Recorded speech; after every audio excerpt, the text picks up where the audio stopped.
Hello guys, you are welcome to English education classes। तो आज अपन पढ़ेंगे पैसिव वॉइस। अब इसके अंदर अपना पार्ट 3 चल रहा था, तो आज देखते हैं। हाँ, तो अपन पढ़ेंगे जैसे, तो अपना चल रहा है जैसे अब चलेगा passive voice of questions and negative,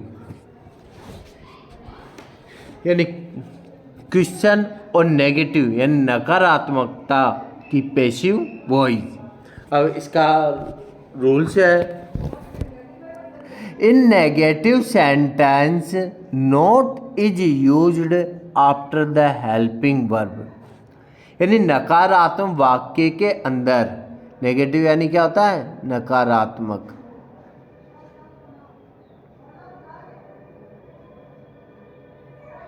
यानी नकारात्मक वाक्य में हेल्पिंग वर्ब के बाद में नोट का यूज किया जाता है। यानी नोट किसके बाद में लगेगा, हेल्पिंग वर्ब के बाद में। हेल्पिंग वर्ब के बाद में अपन क्या लगा देंगे, नोट। अब जैसे और इफ, यदि there is more than one helping verb note, अगर वहाँ पे एक हेल्पिंग वर्ब से अधिक को, कौन सी, not, is placed after the first helping verb, तो अपन नोट का यूज किया जाता है कि पहली हेल्पिंग वर्ब से पहले अपन नोट का यूज करते हैं। तो आगे बात समझे, तो क्या करते हैं जैसे कि हेल्पिंग वर्ब के बाद में ही अपन किसका यूज करते हैं, नोट का यूज करते हैं। और अगर मान लो एक से अधिक हेल्पिंग वर्ब हो तो उसमें अपन पहली वाली हेल्पिंग वर्ब के बाद ही नोट का यूज करते हैं। तो जैसे अपने एग्जाम्पल है,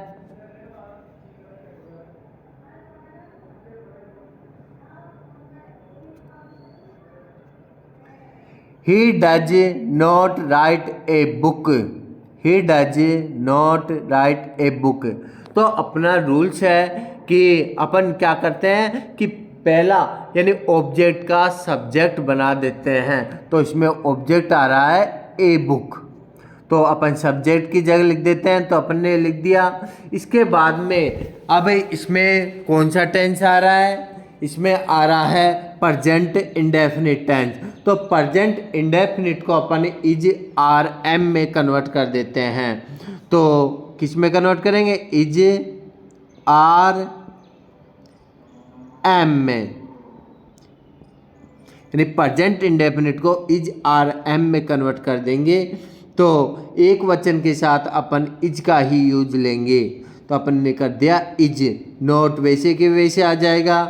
अब अपना रूल्स है तीसरा, तो राइट की थर्ड फॉर्म हो जाएगी रिटर्न। इसके बाद में बाय लगाकर सब्जेक्ट का ऑब्जेक्ट में परिवर्तन कर देते हैं, तो बाय हिम। जैसे अपना दूसरा एग्जाम्पल है, जैसे he has not return a book, तो इसको अपन बनाएंगे सबसे पहले ऑब्जेक्ट का सब्जेक्ट बना देंगे। तो ऑब्जेक्ट ए बुक है, तो अपन इसको ए बुक लिख देंगे। इसके बाद में हैज आ रहा है प्लस मेन वर्ब की थर्ड फॉर्म आ रही है, तो हैज प्लस मेन वर्ब की थर्ड फॉर्म, तो प्रेजेंट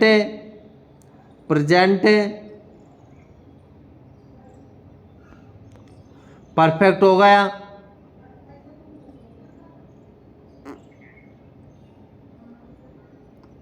वो प्रेजेंट परफेक्ट आने पर अपन क्या करते हैं, ऑल परफेक्ट, तो इनके बाद में बीन का यूज कर देते हैं। तो एक वचन के साथ हैज का यूज हो गया, इसके बाद में नोट लगा दिया और प्लस इसमें क्या लगा देंगे, परफेक्ट है, तो इस वजह से इसके बाद में बीन का यूज कर दिया। तो अपना तीसरा रूल्स होगा, जैसे अपन मेन वर्ब की थर्ड फॉर्म का यूज करते हैं, तो थर्ड फॉर्म पहले से आ रही है तो रिटर्न हो जाएगा। इसके बाद में बाय लगाकर सब्जेक्ट का ऑब्जेक्ट, तो सब्जेक्ट अपना ही है तो बाय हिम कर देते हैं। जैसे नेक्स्ट होगा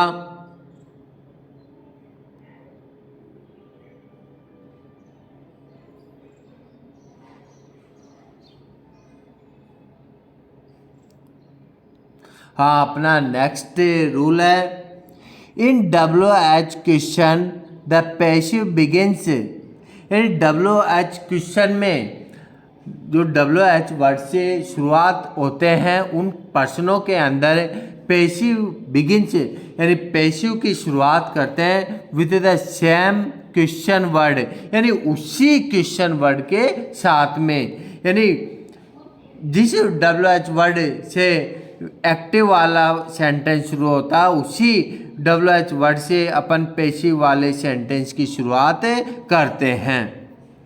as is used in the active voice, और ये किस में यूज किया जाता है? एक्टिव वॉइस में यूज किया जाता है। बट लेकिन who changes into by whom in the passive voice. लेकिन क्या होता है, हु अगर मान लो एक्टिव वॉइस में हु आ जाए तो अपन हु का क्या कर देते हैं, बाय हुम में कन्वर्ट कर देंगे, यानी बाय हुम में चेंज कर देंगे। हु को अपन कर देंगे बाय हुम, यानी हु के स्थान पर अपन बाय हुम में परिवर्तन कर देते हैं।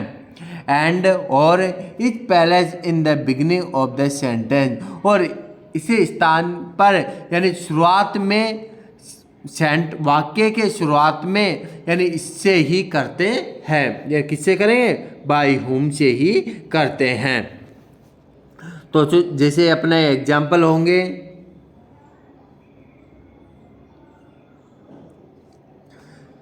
व्हाट डू यू वांट, तो अब WH वर्ड आ रहा हो वोट, तो वोट का वोट आ जाएगा।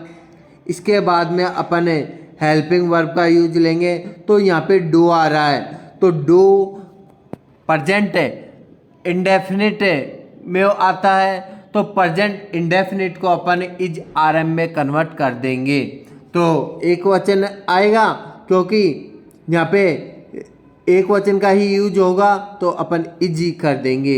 इसके बाद में अपन मेन वर्ब की थर्ड फॉर्म तो वांट की हो जाएगी वांटेड, तो वांट जैसे वांट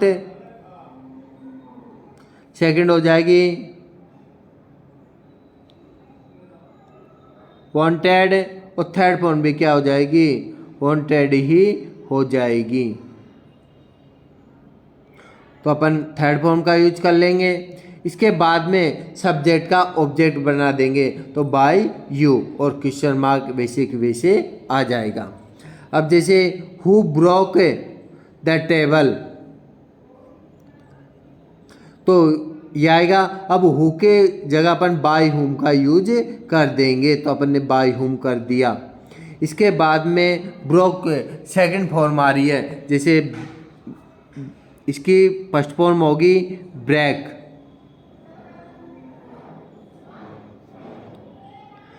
सेकंड होगी ब्रोक,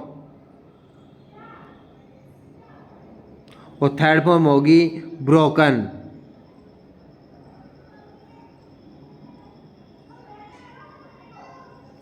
तो इसके अंदर सेकंड फॉर्म आ रही है, और second form past indefinite tense के अंदर आती है। तो पास्ट इंडेफिनिट आए तो अपन वोज वर्ब में यूज कर देते हैं। तो द टेबल ऑब्जेक्ट है, तो टेबल एक वचन होगा तो वोज का यूज किया जाएगा, वो द टेबल। इसके बाद में मेन वर्ब की थर्ड फॉर्म तो ब्रोक की हो जाएगी ब्रोकन, तो अपन ने ब्रोकन कर दिया। जिसे नेक्स्ट होगा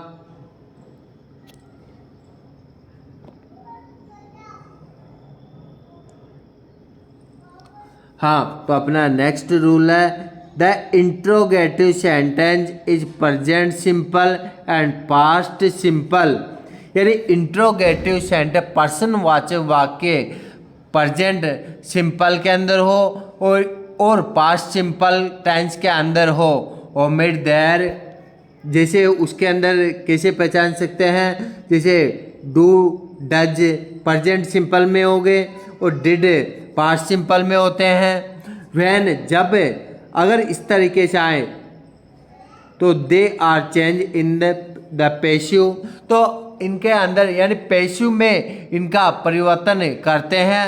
other helping verb return their position in the passive voice. और पैसिव वॉइस के अंदर अन्य स्थिति के अंदर दूसरी हेल्पिंग वर्ब रिटर्न कर जाती है। जैसे नेक्स्ट होगा, इनके एग्जाम्पल होंगे।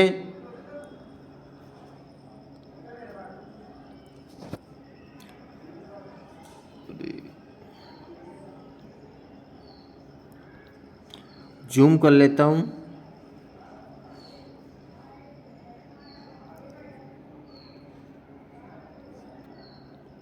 हाँ, तो जैसे हैं does he read a book, तो इंट्रोगेटिव कौन सा, यानी हेल्पिंग वर्ब से शुरू हेल्पिंग वर्ब से शुरू होता है, WH वर्ड से शुरू होता है, वही इंट्रोगेटिव होता है। तो यह हेल्पिंग वर्ब से शुरू हो रहा है तो अपन हेल्पिंग वर्ब से ही बनाना स्टार्ट करेंगे। अगर यह हेल्पिंग वर्ब से शुरू हो रहा है तो अपन हेल्पिंग वर्ब से ही बनाएंगे। तो जैसे डज आ रहा है तो डज प्रेजेंट इंडेफिनिट टेंस की हेल्पिंग वर्ब होती है, तो इसको इज RM में कन्वर्ट कर देंगे। तो ए बुक एक वचन है, इस वजह से यहाँ पे इज का यूज कर देंगे, तो इज ए बुक। इसके बाद में मेन वर्ब की थर्ड फॉर्म, तो रीड की तीनों फॉर्म एक समान होती है, तो रीड। इसके बाद में बाय लगाकर सब्जेक्ट का ऑब्जेक्ट बना देंगे, तो बाय हिम। नेक्स्ट एग्जाम्पल है, डिड से शुरू हो रहा है तो डिड को अपन डिड पास्ट इंडेफिनिट में आ गया तो इसको वोज वर्ब में कन्वर्ट कर देंगे, यानी पास्ट इंडेफिनिट को किस में कन्वर्ट कर देंगे, पास्ट इंडेफिनिट को वोज वर्ब में। हाँ, तो एक वचन आ रहा है ए बुक, तो ए बुक के साथ में वोज का यूज हो जाएगा। इसके बाद में सब्जेक्ट का मेन वर्ब की थर्ड फॉर्म रीड की तीनों फॉर्म में एक समान होती है, और बाय लगाकर सब्जेक्ट का ऑब्जेक्ट बना देंगे, तो बाय हिम। जैसे नेक्स्ट होगा, do you want a pen, तो इसके अंदर डू आ रहा है तो डू प्रेजेंट इंडेफिनिट में आ गया है, तो प्रेजेंट इंडेफिनिट को इज RM में कन्वर्ट कर देंगे। हाँ, तो पर ए पेन एक वचन है, इस वजह से यहाँ पे इज आ गया, इज ए पेन। अब मेन वर्ब की थर्ड फॉर्म वांट की हो जाएगी वांटेड, और बाय यू कर देंगे। तो इस प्रकार से अपना एग्जाम्पल हो जाएगा। जैसे नेक्स्ट होगा,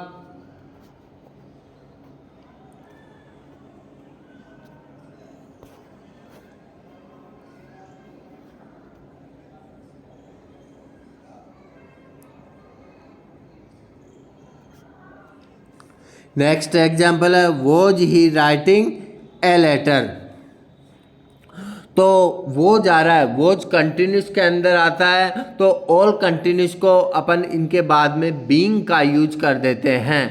तो अपन वोज आ रहा है तो अपन ए लेटर के साथ में वोज वर्ब में से एक आएगा, तो वोज और वर्ब में से, तो ए लेटर एक वचन है तो इसके साथ में वोज का यूज कर देंगे, तो अपने वोज आ गया। इसके बाद में सब्जेक्ट आ गया। अब इसके बाद में कंटिन्यूस है, एक्टिव वाला सेंटेंस है, तो अपन इसका पैसिव बनाएंगे, तो बीइंग लगा देंगे, तो बीइंग अपन ने लगा दिया। अब अपना तीसरा रूल होगा कि मेन वर्ब की थर्ड फॉर्म, तो राइट की थर्ड फॉर्म हो जाएगी रिटर्न। इसके बाद में सब्जेक्ट का ऑब्जेक्ट बना देंगे, तो बाय हिम। अपना नेक्स्ट एग्जाम्पल होगा, will he write a letter, तो विल से शुरू हो रही है तो अपन ए लेटर के साथ में विल का यूज करेंगे, ए लेटर। और मॉडल्स आने पर अपन किसका प्रयोग करते हैं, बी का प्रयोग कर देते हैं, यानी मॉडल के साथ में बी का यूज करते हैं, तो अपन ने बी का यूज कर दिया। अब मेन वर्ब की थर्ड फॉर्म राइट की क्या हो जाएगी, रिटर्न, राइट रोट रिटर्न, इसकी फॉर्म होती है राइट, फर्स्ट फॉर्म होती है राइट, सेकंड होती है रोट, और थर्ड फॉर्म होती है रिटर्न।